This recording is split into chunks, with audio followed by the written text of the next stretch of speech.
Welcome back to another episode of Rock Boys Football. Dill, late Tuesday night, Brian Kelly, the LSU Tigers, they land their second commitment of the day, the second wide receiver of the day. This one is a big one. If you're looking for the best vertical wide receiver in the transfer portal, you might have found him with former Oklahoma wide receiver Nic Anderson.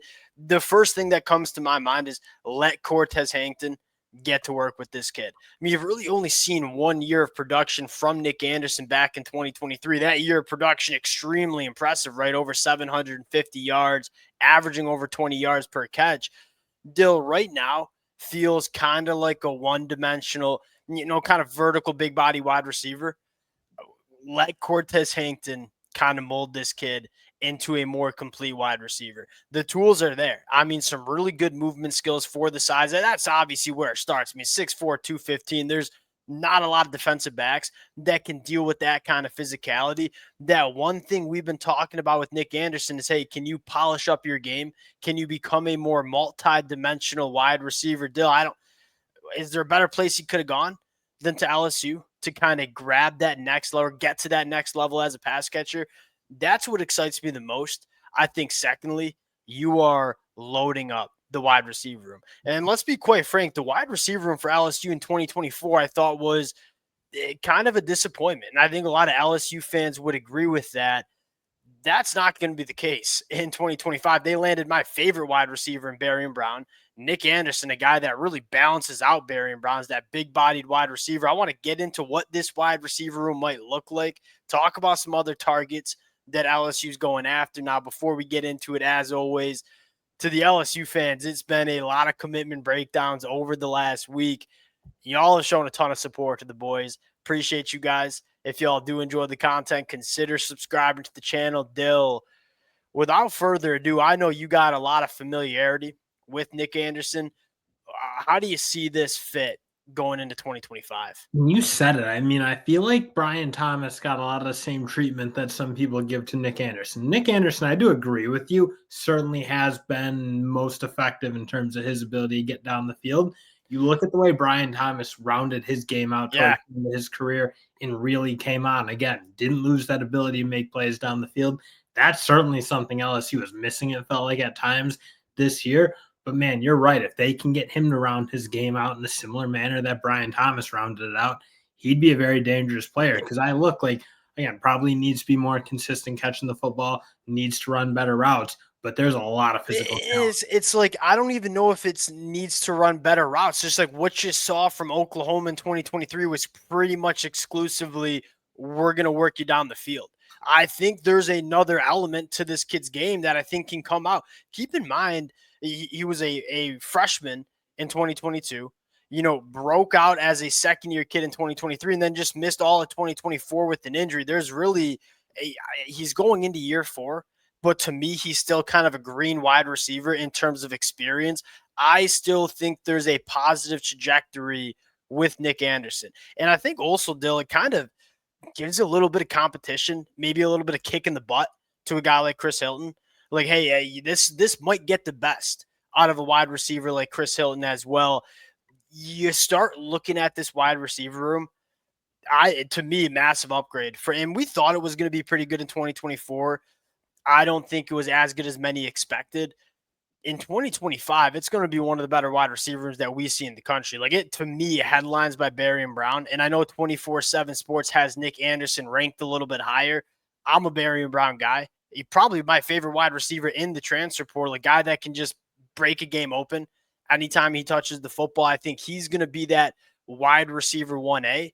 And then you got a guy like Nic Anderson, who's probably that wide receiver 1B, and their skill sets kind of balance each other out. And then you got some young guys, and, even a guy like Aaron Anderson, yards after the catch machine. You got Jelani Watkins kind of working through the pipeline. It's a loaded wide receiver room.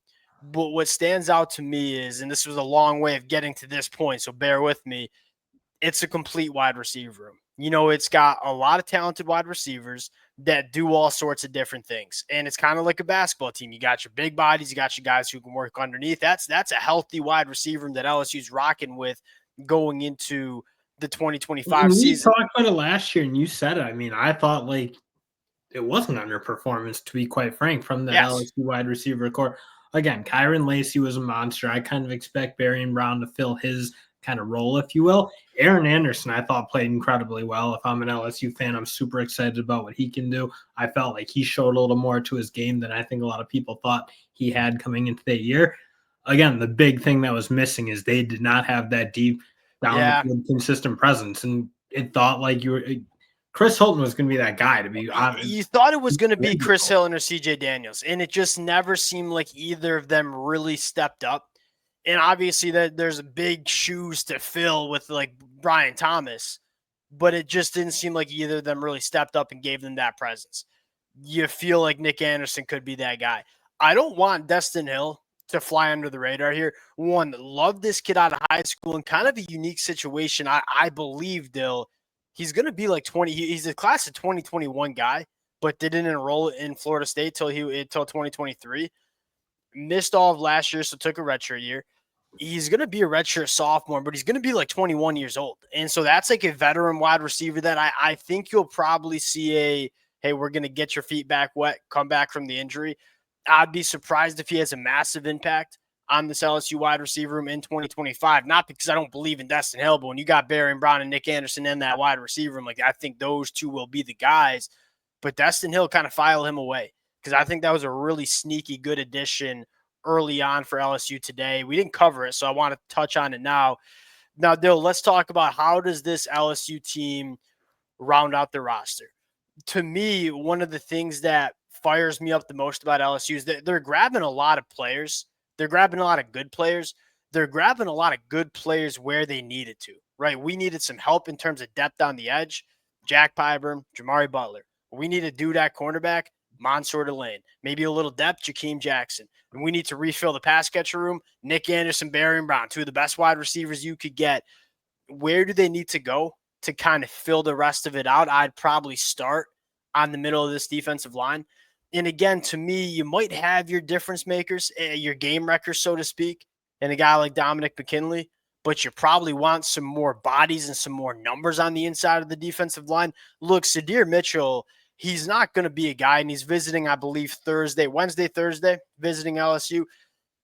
Dill, he's not going to be a guy that wrecks the game. He's not going to be a guy that goes for 10 sacks and 15 TFLs in 2025, but he is going to be a guy that can do a lot of that dirty work. And you look at some of the best defenses in the country, they have a body like this in the middle of that defensive line.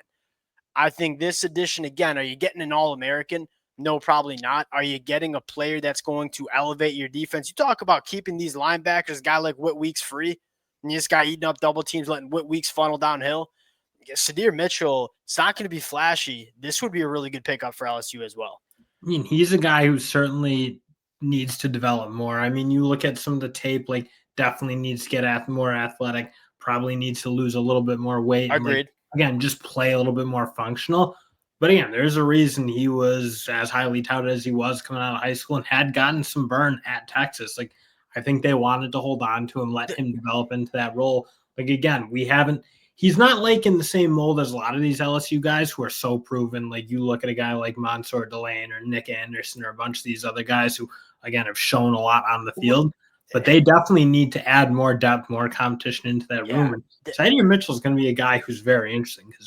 So it's like is he a guy like Nic Anderson or Barry Brown? No, absolutely not.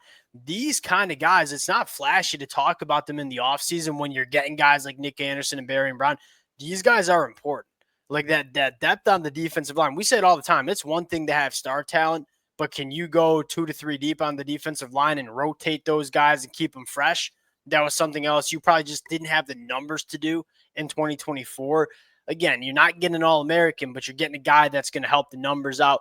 Bo Davis knows him. He obviously coached him at Texas, probably recruited him at Texas. So you'd like to think he has a pretty good sense that he's going to be able to come in and be effective. Because frankly, I don't look at LSU as grabbing a ton of guys that they don't think are going to play. Because they want to retain their freshmen, retain their sophomores, let them develop, and add portal guys who they think are going to be more impactful. Yeah, but Bo Davis would not grab a guy like Sadir Mitchell if he didn't think he could play at the SEC level. That's a very good point.